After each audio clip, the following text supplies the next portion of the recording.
आता पाहूयात पावसाच्या बातम्यांचा वेगवान आढावा।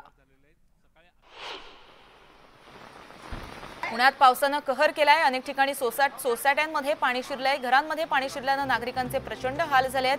पाण्यात अडकलेल्या नागरिकांना बोटीद्वारे सुरक्षित स्थळी हलवण्यात येत आहे। मुसळधार पावसामुळे पुणे जिल्ह्यामध्ये ठिकठिकाणी कमरेपर्यंत पाणी साचलंय। यामुळे जिल्ह्यातील सर्व शाळांना सुट्ट्या जाहीर करण्यात आल्या आहेत। नागरिकांना काळजी घेण्याचे आवाहन करण्यात आलंय। पुण्यातलं निंबज नगर पाण्याखाली गेलंय। अनेक ठिकाणी छाती इतकं तर काही ठिकाणी गुडघाभर पाणी साचलंय। पाणी साचल्यामुळे लोकांचे प्रचंड हाल होत आहेत। पिंपरी चिंचवडमध्ये मुसळधार पावसामुळे पूर परिस्थिती निर्माण झाली आहे। घरकुल वसाहतीतील इमारतींमध्ये पाणी शिरलंय। पार्किंगचा संपूर्ण परिसर पाण्याखाली गेलाय, त्यामुळे मोठ्या प्रमाणात नुकसान झालंय। पिंपरी चिंचवड शहरातील अनेक सोसायट्यांमध्ये पाणी शिरल्यामुळे तिथले नागरिक अडकलेत। पिंपरी चिंचवड शहरातील घरकुल परिसरामध्ये साधारण 2 ते 3 हजार नागरिक बिल्डिंगमध्ये अडकून पडल्याचं कळतंय। पिंपरीमध्ये एक कार पुराच्या पाण्यामध्ये बुडाली। हॉस्पिटलमध्ये जात असताना पुलावरील पाण्याचा अंदाज न आल्यानं कार थेट पुलावरून पुराच्या पाण्यात कोसळली। दरम्यान स्थानिकांनी कारमधील दोघांचे प्राण वाचवले आहेत।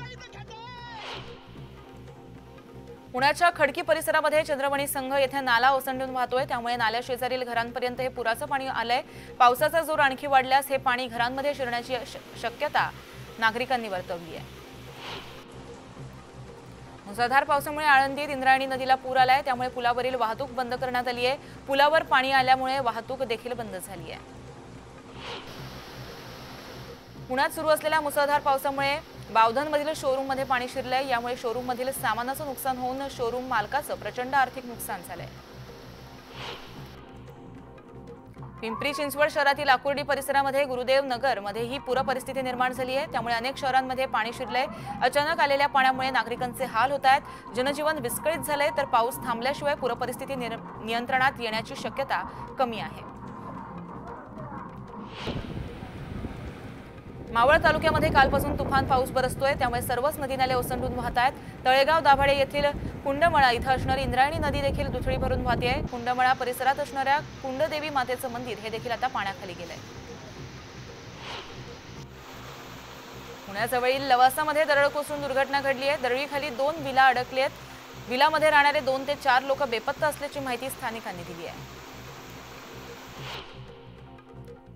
पुण्यात पूर परिस्थिती निर्माण झाली आहे। गुडघाभर पाणी साचल्यानं महापुराची स्थिती निर्माण झाली आहे। या परिस्थितीचा उपमुख्यमंत्री अजित पवार यांनी मंत्रालयातील आपत्ती निवारण कक्षातून आढावा घेतलाय।